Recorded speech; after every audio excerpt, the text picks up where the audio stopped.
l'agence nationale, l'association nationale des agences immobilières du Sénégal. Donc, nous avons tenu à cette rencontre qui est très, très importante pour nous, mais aussi qui est très importante pour le pays. Vous avez certainement vu dans la presse que nous avons rencontré l'Assemblée nationale. Nous avons aussi rencontré les imams et oulémas du Sénégal. Tout ça rentre dans le cadre de la sensibilisation et de la mobilisation qu'on est en train de faire autour du 5e recensement général de la population et de l'habitat du Sénégal. Ce recensement, messieurs les professionnels de l'immobilier, c'est votre recensement aussi. Donc l'ANSD, comme vous le savez, est l'agence d'exécution de l'État du Sénégal qui est chargée de mettre à la disposition du pays, de tous les segments du pays, des informations qui permettent à tout un chacun de faire son travail. Vous êtes fédération nationale, vous êtes aussi association nationale. Le mot national est important ici, ça veut dire que vous avez des prétentions un peu partout dans le pays. Et les informations qui sont collectées par l'ANSD, les informations qui sont recueillies et qui sont mises à votre disposition vous permettent aussi des choix de décision d'implantation, donc de maisons, de construction, de décisions d'investissement. Ces décisions d'investissement sont forcément fondées sur des informations clés, des informations importantes sur le niveau de demande. Le niveau de demande est appréhendé par les densités de population sur la répartition des ménages sur le territoire national, sur les aspects revenus. Et tout ça, il n'y a qu'une source fiable, une source qui est pérenne, qui est là, c'est l'Agence nationale de la statistique et de la démographie. En l'espèce, le recensement, et le coordonnateur va y revenir tout à l'heure pour que, que nous puissions partager exactement c'est quoi le recensement. Mais comprenez que le recensement, c'est la plus grande opération sur le terrain qui puisse fournir de façon exhaustive certaines données de structure.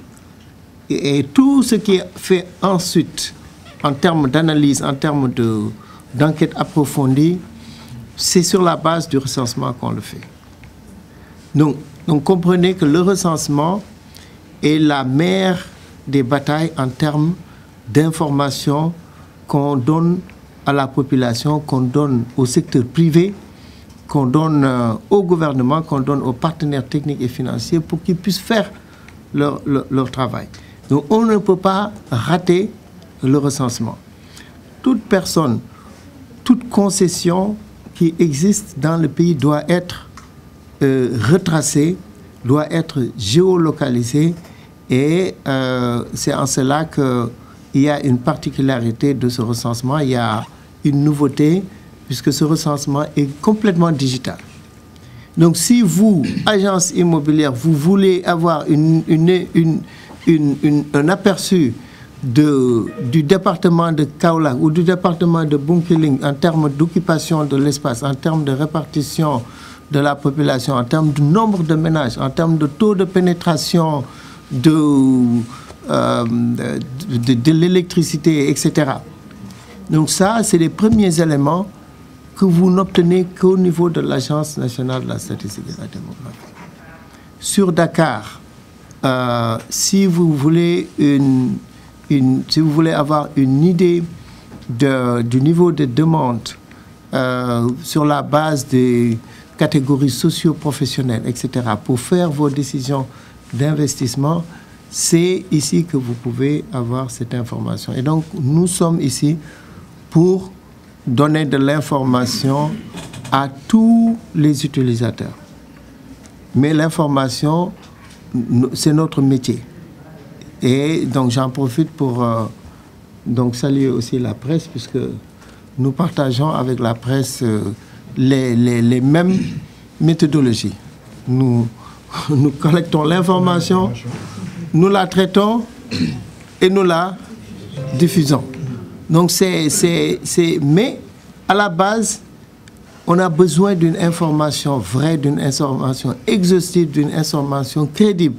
Si l'information est tronquée, on n'a pas fait notre travail. C'est pour ça que vous avez vu la dernière fois, on est parti à Mermoz, vers Ouakam. C'est carrément un taudis, c'est un endroit infranchissable. On nous a même déconseillé d'y aller, mais on ne peut pas ne pas y aller. Donc on va trouver les moyens, s'il y a lieu de se faire encadrer par les services de l'ordre, mais toute personne qui vit dans ce pays-là doit être recensée. Maintenant, on comprend qu'il y a un changement dans l'habitat, particulièrement à Dakar, avec ce développement de l'immobilier, ce développement de la verticalité de la ville, qui fait que aussi ça vient avec des spécificités. Bon, voilà, même culturellement, on a un truc, hein, si vous avez votre badienne qui vient vous voir, c'est pas comme avant où la maison il y a juste un bagne-gâtier. Vous connaissez le bagne-gâtier, non? Bon, hein, donc vous venez et puis vous rentrez. Maintenant, ce n'est plus votre badienne, il vient, bon, il faut qu'elle s'enregistre, voilà, faut qu'elle passe sa pièce d'identité, etc. Donc les choses changent. Et bon, ça, il faut qu'on fasse avec. Donc ça veut dire que nous aussi, la manière dont on rentre dans les concessions, dans les ménages, ça change. Donc on a besoin d'expliquer, d'avoir ce genre de session de travail avec vous pour que vous compreniez, voilà, ces gens-là, cette agence-là de l'État qui veut rentrer dans nos immeubles, là, mais qu'est-ce qu'ils font? Mais ils perturbent notre quiétude, voilà. Pourquoi? Qu'est-ce qu'ils veulent? Bon, on est bien tranquille dans notre coin, bon, s'ils veulent, ils n'ont qu'à appeler, etc. Mais si on vous explique, vous comprendrez qu'on travaille pour vous aussi. On travaille pour vous parce que, voilà, il y a d'autres décisions d'investissement, vous allez vous implanter ailleurs, vous voulez avoir une idée d'ici sur les 10 ans, 15 ans, 25 ans qui vont venir, quelle sera la dynamique de population, quelle population nous aurons, sur quelle tranche d'âge, quels sont les gens, la classe moyenne, comment elle va évoluer, le niveau de demande, le niveau de revenu, tout ça, vous avez besoin pour faire vos projections et faire votre planification. Donc c'est pour ça qu'il est important que nous, on puisse échanger avec vous pour que vous compreniez que nous ne sommes pas des extraterrestres et que,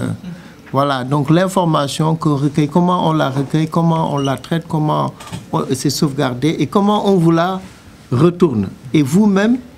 quelles sont aujourd'hui peut-être des informations dont vous aurez besoin et que vous pouvez nous suggérer et que nous, on puisse aussi mettre, le coordinateur est là, voir avec ses équipes qu'est-ce que vous avez comme besoin d'informations et qu'on pourrait mettre dans les questionnaires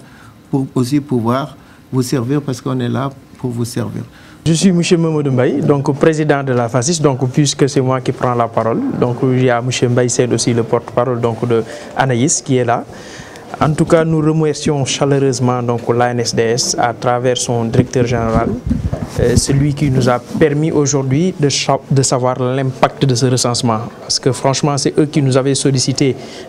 pour leur aider à pénétrer les ménages, donc entrer dans certaines maisons. Mais aujourd'hui, c'est nous qui le remercions en retour de nous permettre de savoir ce qu'est le recensement, l'utilité qu'a ce recensement pour tout Sénégalais. Comme moi, comme un Sénégalais lambda, tout le monde est concerné. Et c'est à travers ces échanges qu'on a su que ça revêt une importance capitale quand même. Comment comptez-vous accompagner l'ANSD dans cette opération? Non,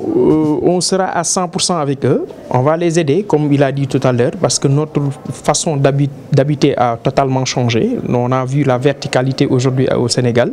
Et c'est à travers des agences immobilières qui gèrent des syndics de copropriété qu'on pourra entrer dans ces ménages. Donc, ils auront tout notre soutien, donc à travers Anaïs comme à travers la FACIS, pour pouvoir entrer dans ces ménages et faire correctement leur travail. On sait que c'est difficile, parfois les locataires sont récalcitrants, ils n'acceptent pas. Comment comptez-vous? Je sais que ce n'était pas évident. Pourquoi ce n'était pas évident? Parce que le Sénégalais ne ressentait pas l'impact. Mais maintenant qu'on a saisi l'information, nous serons des vecteurs d'information qui vont informer ces locataires, comme vous venez de le dire, qui vont leur montrer la quintessence et l'essence de ces recensements et permettra à tout Sénégalais de savoir donc cette importance quand même. C'est un besoin qu'on a ressenti au sein de notre secteur. Parce que comme l'a dit tout à l'heure lors de nos échanges, notre cher ami Mbaye Sène, à un moment donné, le secteur a été un petit peu libéralisé. Et c'est ce qui a amené cette saignée aujourd'hui. On a vu tout le monde est devenu agent immobilier et qui est un manque à gagner énorme. Et qui va empêcher, je dirais empêcher même, nous autres acteurs de savoir qui est le bon agent immobilier, qui est réglo et qui n'est pas réglo en quelque sorte. Et cette déréglementation n'est pas bénéfique pour tout le monde. Quand je dis tout le monde, même l'État a un manque à gagner énorme sur cette déréglementation. C'est pourquoi nous acteurs, ce que nous demandons au sein de nos deux organisations, c'est d'être réglementés à nouveau, à demander à l'État de nous appuyer à réglementer un petit peu le secteur. Auparavant, on ne comprenait pas, mais lors de ces échanges, on a tout compris, que nous sommes un vecteur d'information qui doit aider. Parce que aider l'ANSD, c'est nous aider nous-mêmes. Parce que ces informations vont nous servir dans le futur. Comme l'a si bien dit le directeur tout à l'heure,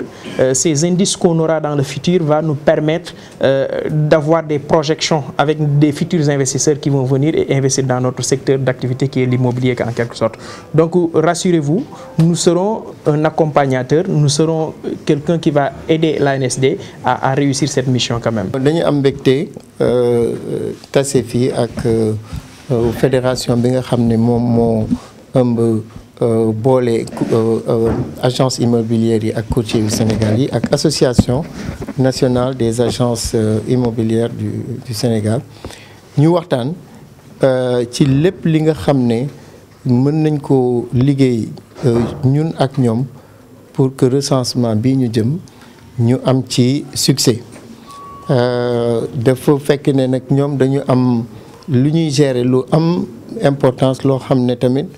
lu ñuy gis la lu bees ci dëkk bi loo xam ne day continuer muy immeuble yi nga xam ne dafa commencé jóg ci biir Sénégal rawatina si Dakar mu changé ni ñuy dëkkuwaay yi nga xam ne léegi dëkkuwaayu kaw taaxu kaw la. mais dëkkuwaay taaxu kaw boo ko gisee tamit dafay indi ay coppite ci nit ñi seeni comportement ni nga mënee dugg ci kër yu suufe yi bokkul ak agent recenseur buy ñëw di jël information dugg ci immeuble déjà immeuble boo ñëwee am na syndic boo xam ne mooy gérer immeuble bi am na agent de sécurité bu ñu fa teg ba nga xam ne pour nga dugg il faut que ngay wane lu wóor et souvent aussi information bi du jàll ba nit ñi duñu xam pourquoi ñii bëgg ñëw dugg suma appartement di ma laaj léegi donc tant que agence bi aussi waxtaanuñu ñoom aussi ñu xam ñun ñii lan mooy suñu tànk lan moo tax ñu jóg ñoom aussi il leur est difficile pour que ñu joxe instruction yi pour que locataires yi mën ñu accueillir tey loolu la ñu dajee waxtaan ndax cartographie bi nga xam ne moo jiitu ci recensement dañ ci am tuuti jafe-jafe parce que naam presque pare nañu Dakar mais dafa am ay poches yu ndaw yoo xam ne quelques immeubles la ci biir Dakar yoo xam ne ba léegi mënaguñ ci am accès parce que information bi jàllul donc moo tax ñu dajeek ñoom tey te comme ñun mënuñu recenser ñi bàyyi ñële donc poche bu ndaw sax dañ koy topp moo tax tey ñu dajeek ñoom et ñoom aussi ñu comprendre vraiment liggéey bi décidé jàppale ñu aussi ñun aussi ñu décidé liggéey ak ñoom non seulement ci recensement bi ñu réussir ko mais après recensement bi ñu continuer liggéey bi ba nga xam ne ñoom jumtuwaay yi nga xam ne dañ koy soxla pour seen liggéey ci seen planification au développement immobilier au Sénégal nga xam ne lu am solo la ci koom-koomu Sénégal ñun ñu mun leen war a jox information yi ñuy soxla ñoom aussi pour xool seen politique de développement xool seen politique de l'immobilier ñu ànd ensemble liggéey pour intérêt wu Sénégal. ñi nga xam ne amuñu dëkkuwaay ñooñ tam dinañ leen recenser am na opération de ratissage boo xam ne loolu spécial la loo xam ne ci benn diir lañ koy jël ànd ci ak service de l'ordre yi ñu dugg fi nga xam ne yëpp en général xam nañ ne nit ñi dañ fay nekk ñu dem recenser leen mais aussi ci besoin de logement yi aussi ñun suñu liggéey mooy xayma bu ñu xaymawee nag joxe ñi nga xam ne ñooy def politique yi ñoom ñu def seen politique xam nga chaîne la ñun chaîne bi liggéey biñ ciy liggéey mooy information bu njëlbeen bi nga xam ne képp koo xam ne gouvernement nga wala ONG nga wala agence internationale nga wala secteur privé wala banque nga wala assurance li nga soxla pour def sa liggéey pour jël politique de logement pour jël politique de loyer yu mel noonu ñun du ñun ñooy décider nan ngay def mais ñun ñoo lay jox jumtuwaay bi nga soxla pour def sa liggéey boobu ñun foofu la suñu liggéey yem mais dañoo comprendre ne dafa am solo ba nga xam ne niñ koy gëstoo niñ koy taataanee ba jël information bi dañ koy topp ba ci pandaw dañ koy topp ba am information bi parce que xam nañ ne à la base bu fekkee ne ñun information bi ñu jox dëgërul information bi ñu jox leerul décision bi ñuy jël du leer moo tax ñuy ñaan suñu agent recenseur yi képp koo xam ne yaa ngi dëkk ci biir Sénégal ñu fëgg sa bunt nga ubbi leen ko jox leen information bi ni mu nekkee parce que information bi ngay joxe moom la ñuy boole ak sa moroom li mu joxe ñu jox ko nag ñi nga xam ne ñëpp ñoom ñooy def politique yi ñun duñ def politique. quand je dis bu ñu jox politique mooy du ñun ñooy togg politique bi mesures yi ñuy jël décision yi ñuy jël du ñun ñoo koy jël mais ñun ñooy joxe base bi nga xam ne ci la ñuy sukkandikoo pour mën a jël yenn décisions yi may profiter rek pour wax ne information yi ñuy jël c'est des informations yoo xam ne on ne donne pas des informations ci niveau wu nit ki duñ ne Samba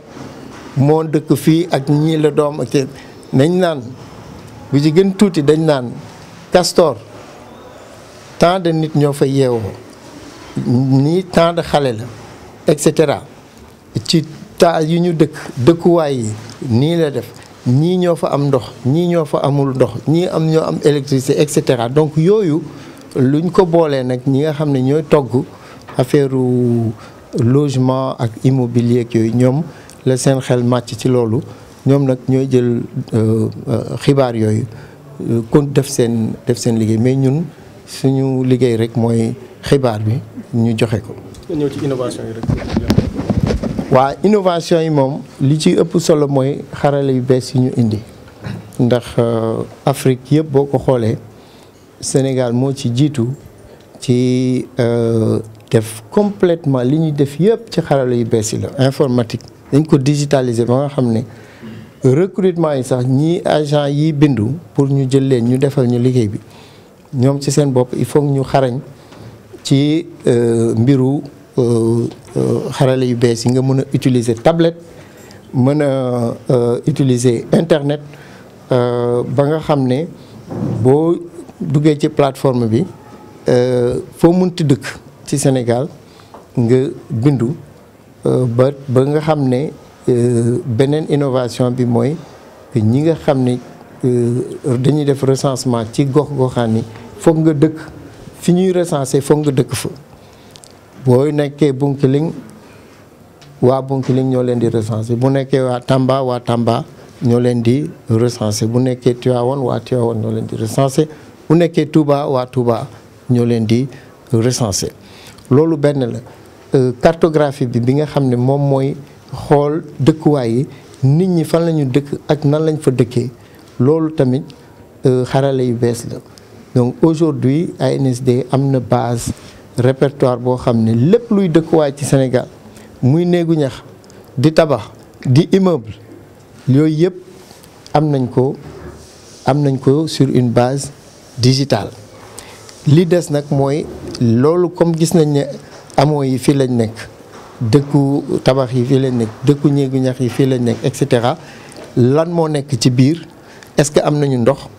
est-ce que am nañu électricité bu ñu amee ndox ban tibu ndox la ñu am est-ce que ndox bi ndox potable la wala potable la et cetera donc jafe-jafe yi assainissement yooyu yëpp dañ koy xam xale yi ñaata lañu loolu moo lay mën a permettre nga planifier l'école yi ñu war a tabax case de santé yi ñu war a tabax dispensaires yi ñu war a tabax loolu yëpp recensement moo koy génne bu ñu ko génnee nag ñun ñu joxe ko ñeneen ñu toppatoo ko donc recensement bi ci boppam tablette yi digital la maanaam niñ koy jëlee buñ ko jëlee ci dem ba ñu dem Matam wala ñu dem Ngidjiloñ fu ñu dem bu ñu jëlee information bi tey buñ ko jëlee noonu ci saa si yegsi na ci serveur u ANSD bi ñuy def avant bu ñu doon def recensement di nga toog at ñu koy togg balaa résultat yi génn léegi bu ñu defee recensement 3 mois dinañu génne résultat yu jëkk yi donc loolu lu bees la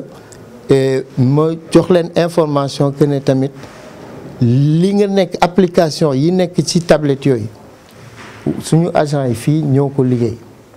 donc des applications yi nga xam ne ñoom la ñuy liggéeyee loolu Sénégal rek la am ci Afrique ñoo développé application yi xale yi bërki démb lañ jógee Chine dem xool tablette yi ñu fa commandé balaa muy yegsi ñoom ñu testé ko ba xam ne tablette yi wóor na ñoom yegsi nañu bërki démb rapport de mission bi maa ngi ko soog a jot loolu pour wane ne rek xarañte ANSD ci liggéey bi mu des nag population bi ubbil ñu seen bopp pour que ñu mën a taataan loolu information yi loolu mooy jëmale réew kanam loolu la ñu bëgg lëkkaloo ak